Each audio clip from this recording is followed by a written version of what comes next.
Can you get that view? Have you driven out to the coast? Yeah, I just went for a little drive. Is that why you kept texting me? Wait. No, I was just pulling over, but okay, fair enough. So we're recording now, are we? 70 miles an hour plus 70 miles an hour tops. Pull over, call there. It's good. I'm recording. We are recording, yeah. Take it away. Because some bloke just walked past us. So I'm on the double yellow. Oh, okay. And I'm like, so fucking what? You know what I mean? I'm king of the north at the end of the day. This is my town. And this old fella, and I mean he must be 65, he's walking his dog or whatever, and I can see him, he's acting as if I'm taking up half the fucking pavement. I'm literally like, a few, like 6 inches into the pavement, and he's literally like breaking his neck to like give us the look as he walks past the car to let me know I've harmed humanity. Coral do not condone parking on a double yellow but line. I'm not the type of bloke who ignores that. So as he's looking around to look at us in the eye, I just give him the like, what's your fucking... Go ahead. Go on. Come on then. Seems like a nice guy. Tell us I've done something wrong, you prick. What would you do if he did just turn around? Or we should get into this onto another podcast. There's plenty of football. No, but I've had people like sort of like they go, and I just say, keep walking, old man. Keep walking. I know I'm doing something wrong, and I know it's illegal. I'm king of the north. This is my town. Right? Yeah. Again, Coral don't really condone that though, but they do give great offers. Ever since we got sponsored. It's every thought in your head. Every word that you say now is libelous or for this idiot.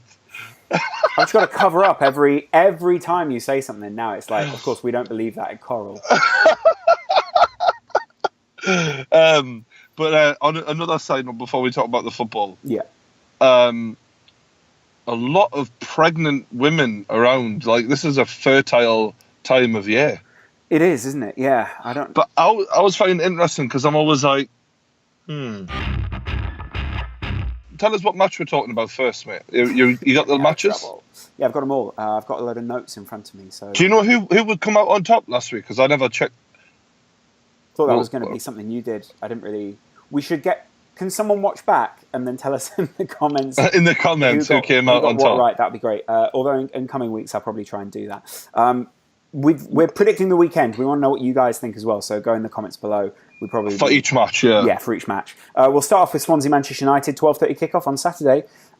It's the big SIG that's left the place that is Wales. 45 million for Gylfi. Honestly, that's a real sign of the times. That is he and the thing is, Sigurdsson's a class player.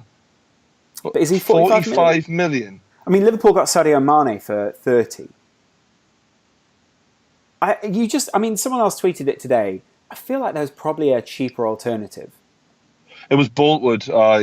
He said, could they not have got a younger version for like 20 million? A younger, cheaper, more. Everyone wants the guarantee now, and I think that's what everyone. Nobody wants potential because. Like Man United are signing potential in Lukaku, but he's a guarantee as well. Let's be honest. He's already smashed it. So people want like someone who's definitely going to come good, and I suppose that's what they're getting. But Sigurdsson feels old. I don't think he is, but he's been doing it that long. What is he? 28. Sigurdsson. I can look him up now. But do you think that Swansea condemning themselves to relegation? They've jacked it. And it's about time, because they've been piss-farting around wasting my time for God knows how long in the Premier League. Like, there was that one season where they looked pretty good, where they had, I think, Montero and a few other players really looked good for them, but they gave it up. And it seems like Stoke are another club that are just giving it up before the season as well. Like, mate, they've just signed Hesse. Surely that's a good thing. Oh, wait, Hesse. Yeah, but I just feel like they've signed him on loan with no option to buy him, and then they announced him on Twitter as if he was a signing. They announced him as an ambitious signing, and everyone said, "Ambition I'm actually signing him, not just a year's loan." We're ambitious for a year. I feel like every club should be trying to have their best season ever, and you can't tell me Swansea are trying to do that. There's no way. No, but then I don't think every club can have their best season ever. Like, some teams are going to have a bad season. And if you think, okay, well, we'll forecast that, we still think we can maybe stay up. If they stay up by the skin of their teeth, and then there's some with the Premier League TV money, they didn't have to sell Sigurdsson, but in a way, forced to move in some way. Yeah. In a way, 45 million. Like, providing you've got replacements, do it. But I don't even think they're that bothered. Imagine if Julian Draxler signs for something like that now. There's just someone amazing, and they just go, "It's all right, it's Julian Draxler." That's not happening. The thing for them is they're playing Manchester United at home, and Swansea have never kept a clean sheet. They've never kept a clean sheet against Manchester United, and that's in 12 appearances against them. I could see this being like a total washout. But I mean, I know it's at Swansea, but yeah. What, 5, 6? 4? Yeah, another 4 or 5 for Man United. Should we say 4-0? But I'm going to say 4-1, something like 4-1. That, yeah. Just to keep it conservative. Conservatively 4-1. All right. I'm sort of considering now what I could say. I like that shirt, by the way, mate. Thank you. It's good. It's last season's Juventus shirt. Yeah. Their home shirt from last season. Looking up some Manchester United facts. Manchester United have only won 2 points and scored 1 goal in their last 4 Premier League matches away from Old Trafford. So it is a away form that's tricky, but I imagine they'll fix that this season. Lukaku was bought specifically. Swansea have performed against Man United in the last. Something tells. I mean, this may be another TG stat that isn't strictly true, but I seem to recollect that Swansea sometimes put up a good showing against Man United. Here we go. So Manchester United have won their last 3 Premier League meetings with Swansea, but this is after losing the previous 3. Right. So I do remember Swansea having decent showings. But this is a different beast this season. This is the Man United look different now. So they've just got killers. People are going to put the game to bed. 4-1 Man United. How about you? I'm going to go I'll go 3-0 Manchester United. And did you see this week someone got the number 69 on the back of their jersey and called it Pog Karku? Oh God, I hate it when cocknobs like that do that. Yeah. Someone said, football can't get any worse than half and half scarves, Manchester United fans. Hold my beer. Yeah. It just works. The worst one's got to be that Ronaldo Messi shirt that got half and half. Did you see that one? Yeah, that was bad. I mean, he could have gone for a player that had actually played for both teams. Maybe go for Figo, someone like that. Make it easy. Go for an anyway, moving on to the next game. The exciting game for you of the weekend is Bournemouth versus Watford. It's the 3:00 kickoff on Saturday. Bournemouth will be looking to make up for their first week loss, and Watford, of course, are looking to get their first win. I think Silva's the man. I think Marco Silva is going to get the win. However, all 4 meetings between Bournemouth and Watford in the Premier League have ended all square. Yeah, I think this is going to be a draw as well. I'm going to go 1-1. Okay, I'm going to go... I was impressed with Watford, and I think I underestimated or didn't really acknowledge how good Marco Silva would be. I thought Watford would let him down in the summer transfer window, but they haven't, and they've made some decent signings, and he's brought in what I called on last week's podcast sort of a good spine. So I think it's going to go well. I reckon they're going to go 2-1 and that's break usually that. My thing, having a spine. Yeah, quite a long time around me. But the thing is, with Bournemouth, though, they tend to do well against the teams around them, which is what's kept them up in recent years. True. So I'm going to go for a draw. See, I don't. My reason is I don't think Watford are going to be a team around them anymore, but I didn't predict that at the beginning of the season. So yeah, it's mad how 1 week can change everything. Yeah. I was looking at the pre-season league table, like, it's wrong already. 6 days, it's fucked. I think even after we recorded the video, immediately I went, messed that right up. Yeah. Is this reminding you? That's what happens when you put no preparation into making a video. We've really been caught out there. We've really been caught out, despite the fact that we knew the Premier League season was coming. It really surprised me that week because you called me and you said we want to do bottom 3, top 6. Now, brilliant, I can easily do that. And then when we got there, you went, it's all 20, and I was like, brilliant. Yeah, that wasn't my fault. Blame the viewers because they were the ones who. Anyway, what was your prediction? You're spineless. 2-1 Watford. Right, next game. Another barn burner. It's Barn Burnley against West Brom Albion, who just signed the big man, Gareth Barry. Really? Yep. West Brom have signed Gareth Barry. Yep. Burnley have gone. Burnley have gone 6 games against West Brom. That is the most Tony Pulis signing ever, isn't it? This, as most people say, this is peak West Brom. So, it's Burnley, West Brom. I mean, it's just... Burnley have gone 6 games unbeaten against West Brom in all competitions at Turf Moor, with both sides finding the net in each clash. So I'd go for this, a scoring win for Burnley, if I was a betting man. Yeah, I'm just going to go 1-1, mate, to be honest. Can we just move on? Do you remember on TFO when you just phone it in?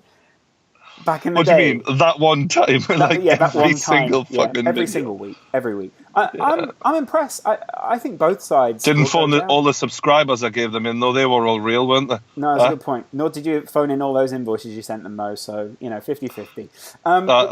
And ironically, I barely got a phone call when they... Anyway, moving on. Yeah. Moving on. Well, everyone else has been sacked from their sins. So I think you're in a similar boat now. Wasn't sacked. You weren't mutually. Sacked. Yeah, it was mutual decision. Yeah. I seen that the channel was going to the dogs, and I didn't want to be involved with it anymore. So. As most people would act. Go ahead. Leicester City, Brighton and Hove Albion. Oh, this one's a good one, isn't it, Brian? This one's exciting for you. Actually, this one might be decent. Really? Yeah. These two sides last met in 2013-14. Leicester are going to get goals. Leicester like to score goals, don't they? Yeah. Last time they met was obviously in the Championship, and that year Leicester won the Championship. I think this is going to have a few goals in it, Wow. I'm going to say... you say something, because I'm thinking. Well, last time they met, Brighton won both the home and away encounters. However, Leicester are unbeaten. Where is this? Is this at the King Power? Yeah, this one's at the King Power, and Leicester are unbeaten in their last 12 Premier League games at home to newly promoted sides. Oh, I think you should read the full sentence before. I'm thinking like Leicester by a goal, so like a 3-2 or a 2-1 to Leicester. Yeah. I'm going to say 2-1 because Brighton defended quite well against Man City and they put up a good fight. 2-1 Leicester. I reckon it's I probably agree with you in the end. I think Leicester are going to plumb that left-hand side again and really pummel Brighton. I'm impressed with some of Brighton's talent, but I just think Leicester are going to have too much.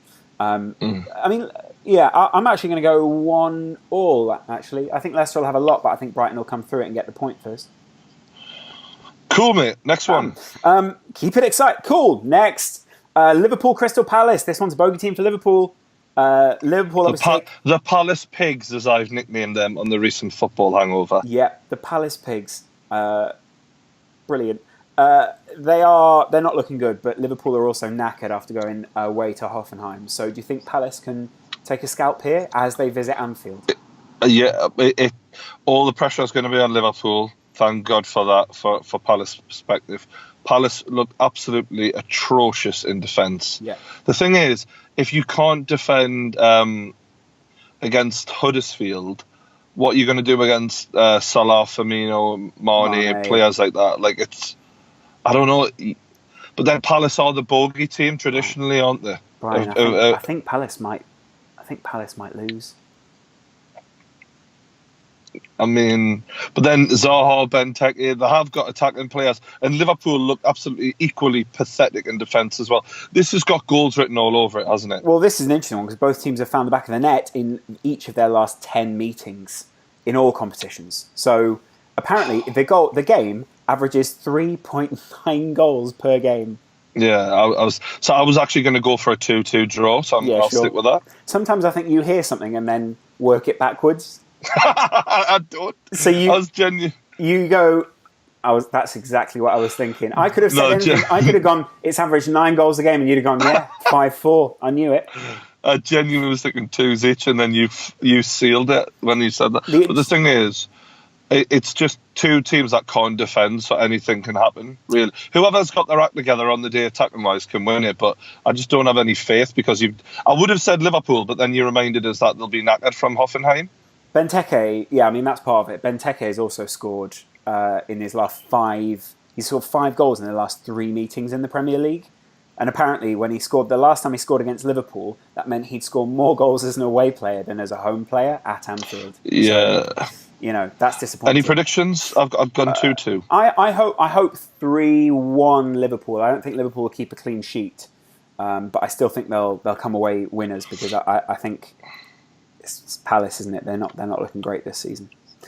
Well, I mean, they're trying to play possession football as a team that can't pass. I've got to admit, I was impressed by Liverpool more against Hoffenheim, and I think he's going to have to rotate some of the players because he pretty much put out almost exactly the same lineup. They're going to have to rotate at some point because the players will be knackered. So I don't know. I think Liverpool will win 3-1. Salah obviously scored on his debut last week, so I think he'll be looking for another goal, and he was looking sharp against Hoffenheim. So yeah. You can't I agree with everything. your wingers out there. I think that's part of the problem for Jurgen Klopp. It's like they're going to be tired. But hasn't he got Origi and players like that to come in? Yeah, they've not quite. I don't think they've quite regained fitness for the season. So he's sort of been trying to work them back. And then Sturridge has gotten injured again, which hasn't helped, has it? Yeah, we should just never have taken him off the injured list. He's like, we'll leave you on there he for should now. be permanently hooked up to an IV, just wheeling it round the stadium. Not even wheeling it. I think those cameras that sweep above them. They should be able to carry the IV on one of those sweeping things. Don't force him to carry anything; you might break a wrist. Moving on. The new face of walking football, Daniel Sturridge. I like Sturridge. He seems like a nice guy. He's a lot of jobs. Mate, on his day, and not even that, just when he's fit, he's one of the best strikers in the Premier League. Yeah, I agree. Yeah, he's just never fit. And I hope he looks fitter than he's ever looked before. He definitely looks skinnier than he looked last season. He looks more cut facially. Southampton, West Ham. This one is the 3:00 kickoff on Saturday as well. The Hammers obviously lost 4-0 against Manchester United. It's their biggest opening day defeat since when Newcastle back in 2002-2003, who also won 4-0. I should have guessed that by the way you're going. And then I didn't. The one thing you're going to know, you should know about. No, you didn't know about it. Are you going to move your car soon? Maybe you should just take a little break and move your car. No, it's fine. Let's keep going. Show us around a little bit. Show us around the local area. Although you shouldn't be on your phone on. Yeah. What's that opposite? Whereabouts are you? It's just buildings and stuff. Sure. If anyone else wants a true Geordie tour of Newcastle, just let us know. What's that? Yeah, over maybe there? when that, you Geordie? come to Newcastle, I'll do that. It's just a. What's this one? It's a collection of bricks and mortar, sort of done in a certain shape. Brilliant. But I'll take you out for a tour when you come up. I would actually quite like a tour, especially in that fancy new car you just bought. It's not new, really. It's actually used. Sorry to disappoint you. Sad. A diss track is on the way, though, guys. So to see Brian in to be fair, Coral, with this Coral money, you probably could buy yourself a less used car. A reasonably sized Ford Focus, some people would say. 4 to 5 years old. Southampton, West Ham. Obviously, they're coming off the back of that massive defeat on the opening day. And Southampton took a lot of shots last week, but they only got 7%. What was Southampton's game again? What did they? Didn't they draw 0-0 last week? Yeah, did they against? Was it Bournemouth? Yeah. No, because Bournemouth lost. Southampton's result last week was 0-0 against Swansea. Right. West Ham looked fucking dog shit against Man United, but to be fair, Man United were really good. So it's really hard to... Was it more Man United were so good, or was it they're just now absolutely awful? Because last year they were crap under Village, and I was really disappointed in them. But to be fair, Lanzini wasn't playing against Man United, neither was Antonio. So are they going to be back for this game? The last time that West Ham lost both their opening games, they were relegated. And that was back in 10-11. So do you think it's a similar... If they lose this one against Southampton, which they could, is it foreshadowing for the rest of the season? I reckon they will lose. I think they'll lose, it'll be 1-0 or something, because Southampton will pepper a lot of shots down, and one of them will go in. Which stadium is that? It's at the Stadium of Light. No, it won't be. You mean St Mary's? St Mary's, yeah. Actually, for one game, Southampton are going back to their old stadium. They're going to go to the Sunderland Stadium to finally sell it out. No, I don't know what to say. I keep saying draw at every match, but it's all right. It is possible. There'll be a lot of draws on the weekend and score draws. People can still bet on that, so you're still doing your West job. Ham looked shit against against Man United, so I'm going to give it to Southampton. 1-0 Southampton. I'm also going to say 1-0 Southampton on that one. Really, West Ham looked awful last week, and should probably switch the engine off, shouldn't I? I don't know if it's been. There we go. Yeah, so, it's all right. Is there less noise now? No, I couldn't hear anything anyway. That's all right. I would have told you, as will the comments. Stoke City, Arsenal. Bogey team for Arsenal versus a team with the most Champions League winners in the Premier League. Yeah, I can't remember. What was Stoke's result last week again? Stop doing this. Stoke. Did they play Everton and they lost against Everton 1-0? Pretty sure that Wayne Rooney scored. So yeah, Stoke will be wanting to make up for that, obviously. Yeah, they lost 1-0 to Everton. Mighty Everton. Is it at Arsenal? No, it's at the Stadium of Light, it says here. The Bet365 Stadium. I've got to give it to Arsenal because Arsenal, although the thing is, Stoke traditionally used to be good in the air, but then they've got rid of like Walters. But then Hesse, Peter Crouch still plays for them. He's still good in the air. You just name him players. Arsenal look terrible at defending crosses. So like if they get the ball into the box and just maybe play Peter Crouch and just hoof it to him, they might have a chance because they look awful at defending crosses in their last game against Leicester. But to be honest, I'm going to still go with Arsenal anyway. I think Lacazette's going to have a really good season. Great. So I'm just going to say Arsenal to pass them off the park. Arsenal. Olivier Giroud's winner against Leicester in the opening game was his 99th goal for Arsenal. Do you think he'll get his 100th this week? No. Great. But I'm going to say 3-1 to Arsenal. Interesting. Do you reckon Lacazette will score? Yeah. He's going to get at least a goal, yeah. I really rate that lad. If he does, he'll be the first Arsenal player to score in both of his opening games. Weirdly, no other Arsenal player's done that. So, even not Henry. Nope. Anyway, Granit Xhaka enjoyed himself last week. Dave really enjoyed that. By the way, we will be reviewing all of these games on this weekend's show, on the kickoff, which kicks off, I think, at 1 o'clock this weekend, because your Newcastle game kicks off at 1:30, doesn't it? Yeah. Make sure you tune into the True Geordie YouTube channel at 1 o'clock, lads. Thanks. Sorry if this has been a low energy video. I'm strangely getting tired as we're making it. This is so much reminds me of when we used to record the Football Republic videos and you would just sort of be like, yeah, sure, I'll do another round. Zero fucks given, man. Mesut Ozil scored in both the meetings with them and Stoke last season, so you could have Giroud. I'm going to put the car back on because I need the air conditioning. It's just too to wake warm. You up. Just put the air conditioning. Yeah. Just wait for Brian. Put the air conditioning on. Thanks. Cheers. Oh. Have I gone? No, you're fine. Yeah. You're fine. Yeah, all good. And that actually brings us on to Huddersfield. This is shite, isn't it? That actually brings us on to Huddersfield hosting Newcastle United. Huddersfield's solitary win in their last 11 meetings with Newcastle actually came at St James's Park in the Championship last season, where they won 2-1. Apart from that, they've lost 6 and drawn 4. So their record against Newcastle is not great. I mean, at the end of the day... You're actually yawning in the middle of a... You can't really... I didn't give a fuck. You can't really trust the stats, though, on this one. It's the Premier League. They've never met in the Premier League before. Yeah, so it's a clean slate. And Newcastle were looking okay against Spurs until the sending off. Which you hated. I mean, yeah, anyone who's seen the football hangover, which, let's be honest, anyone watching this probably did. I was furious with Shelby because we need him. And, generally, though, going forward, we look terrible against Spurs, but Spurs are a good defensive unit. Huddersfield aren't going to be as good, so I take hope from that. Right. And I'm trying to convince myself we're going to win this game, and I'm struggling, to be honest. Do you reckon? I'm struggling. There's actually going to be a good introductory bet on this one this weekend. So if you sign up with Brian's link, which we'll put in the description of this podcast, and also we'll put in the description, obviously, of the live show on the weekend, you can go and find it on Brian's Twitter. Then when you sign up with Brian and you deposit money you can make a bet that Newcastle will run away winners, I think.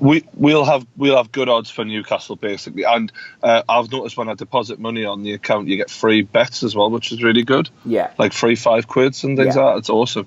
But anyway, the point is, I'm trying to convince myself we're going to win, but then after seeing us lose and not look good going forward, and then Huddersfield against Palace did look good going forward, I'm sort of feeling like my head's telling us we'd probably do well to get a draw at this point, but I want to convince myself we're going to win, so I'm going to say we'll win. David Wagner currently has an 100% win record in the Premier League. So, I mean, he's played 1 game. Yeah, but if Benitez beats him, that'll mean that Wagner has a 50% win record in the Premier League. Nobody cares. Right. So the thing is, what do you think's going to happen? That is the thing. I'm going to go... We've signed that, whatever his name is, from Stoke, and Elliot, for those who don't know, he's the lad from Bear Pit who's the Stoke fan channel lad. He said that he's been banging them in pre-season, so... Why have they sold him? Who knows? Maybe FFP. Oh, mate, I don't think we're going to win. I think you will win. I think it'll be very narrow. I think Benitez is really going to look to shut this one down. Without John Joe Shelby, who do you put in midfield? Oh, God, I don't even... I mean, we're terrible, to be honest. Good. We're absolute dog shit. I don't think you're that bad. I think you are quite good against Spurs. Spurs are maybe the hardest team to play when you come up. That's the tactics, though, innit? That's the Benitez coming out. Creatively, I mean, Atsu occasionally can open the game up, so hopefully he might make something happen. Great. I'm gonna go Newcastle to win. Atsu scores 2. It's 2-1. And do you know what it is? Just to really hype it up, I'm going to put a fuck ton of money on Newcastle for the live stream. Oh, good. So not only if Newcastle win, not only am I going to be like celebrating the 2 and winning, but also I'm going to celebrate extra hard for the cash. Dinner is on Brian. Everyone's welcome. And that's what he shouts, actually, when we walk into any bar. It's really embarrassing.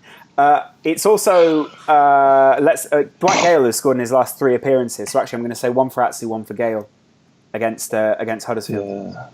Fingers crossed, lad. The final one of the weekend, which we'll cover a little bit of on the weekend. I'll say 2-1 Newcastle, then, since you've said that. 2-1. I'm going to say 2-1 as well. This one's a good one. Spurs, Chelsea. We covered Chelsea last week on the live show. That was one of our feature games. This week, Spurs versus the mighty Blues. This has become sort of weirdly a barn burner. Years ago, nobody gave a fuck about Spurs Chelsea, but now, because they've been so close to each other in league position, and it's obviously a London derby. It's also that remember the bitter games they played at the end of the But that's season, the weird thing about it is, like back in the day, Arsenal, Man United, you had characters who were winners, who hated losing, and they'd literally rile each other up. And that is now become what Spurs Chelsea is. Yeah. And I really am looking forward to it in a way. The only thing is, without a Diego Costa and a John Terry, like you haven't got the arsehole factor as much. But still. Yeah, I mean, there's still some players in there who are sort of quietly arseholes. Do you know what I mean? Bastards, yeah. Yeah. I'm not going to say who, but... I tell you what, Morata looked really good when he came on. I'll be surprised if he doesn't start this weekend for Chelsea. I mean, looking back on it, your mate fucking Conte got it completely wrong not starting him, because he changed the game. What are you doing, my friend? So technical. His run for the Willian goal, he had a goal disallowed, and then his assist for the Luiz goal. He looked a different class to anyone on the pitch when he came on.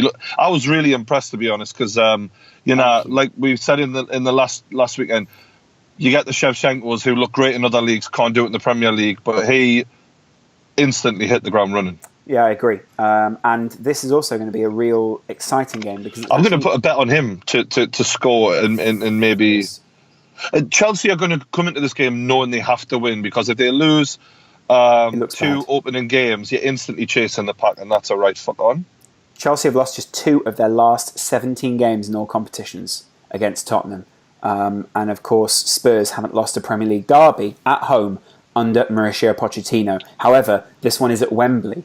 So could it be a new level playing field? Yeah, and another thing is that although Spurs beat Newcastle, they didn't look great. I mean, Dele Alli looked good, but Chelsea, when they started trying in the last 10, 15 minutes, looked better than Spurs did for the entire game against Newcastle. Yeah. So it's not as simple as Spurs beat Newcastle, Chelsea lost, so therefore that's the way it's going to be. It's a tough one. I think I'm going to go for the Chelsea win, actually. Okay. I'm going to go 2-1 Chelsea. I'm going to go... I reckon it's going to be 2-1 Spurs. All right. We should bet on that. With me and you, me versus you, on the show. We should have a bet. I'll bet. I'll put a bet live on that, and I'll... All right. We'll do that on the show. Yeah, that'd be good. Join us there live. Was that the last game of the weekend? That was actually... Well, I mean, technically we can preview Monday if you want. Monday's actually quite a good match. It's Man City-Everton. And Man City, Everton used to be one of their bogey teams. So on Monday... I remember some of the games where they've hit, 4 goals against each other in one game, I'm pretty sure. What's your problem? So, John Stones as well, playing his old club. Interesting. John Stones, obviously playing his old club. And last time, Man City lost their Premier League meeting with Everton 4-0. It was Pep Guardiola's heaviest defeat in the league. So I remember that, yeah. And another thing is, against Brighton, obviously they won, but Brighton didn't make it easy for them. And I don't know, some teams, they don't fully get going until a good month into the season. So, yeah, it's going to be interesting, that one. Wayne Rooney also, obviously playing Man City. He's got the incentive to go out there and score because, of course, he's from Manchester. Well, he used to play for Man United, but yeah, I get what you mean. But yeah, I'm going to go for a City win on that one anyway. Brilliant. Okay, I'll also go City win. I reckon it'll be slightly tighter, though, because I think Everton are quite tight at the back. I'm going to say 3-2 City. I'm going to say 1-0 City. No, 2-0 City. All right. That's narrow for City. Yeah, it is. All right, mate. It's been good chatting about the football. Good to chat to you. Where are you going to go now? McDonald's, KFC? To be honest, I'm actually going to cook. Really? Today. I'm thinking about cooking some spaghetti. I mean, obviously spaghetti bolognese. Obviously, it goes without saying.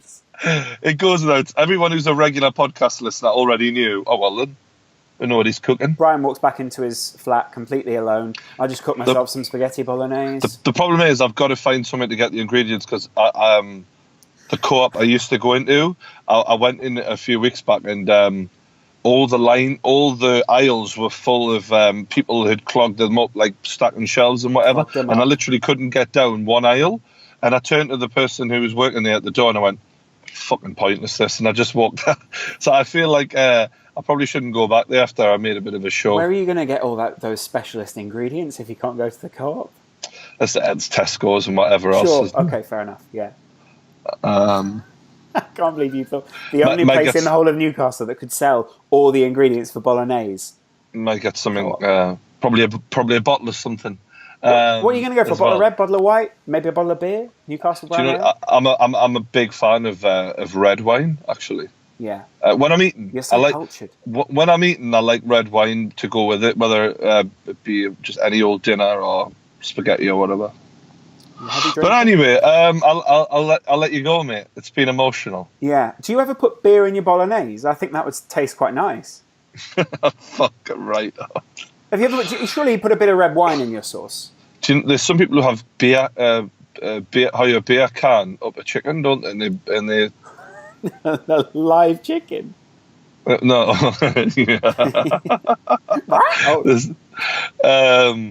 But yeah, not me. No. Very often you'll find Brian will never shove a bacon sandwich in a chicken. I'll never shove anything in anything.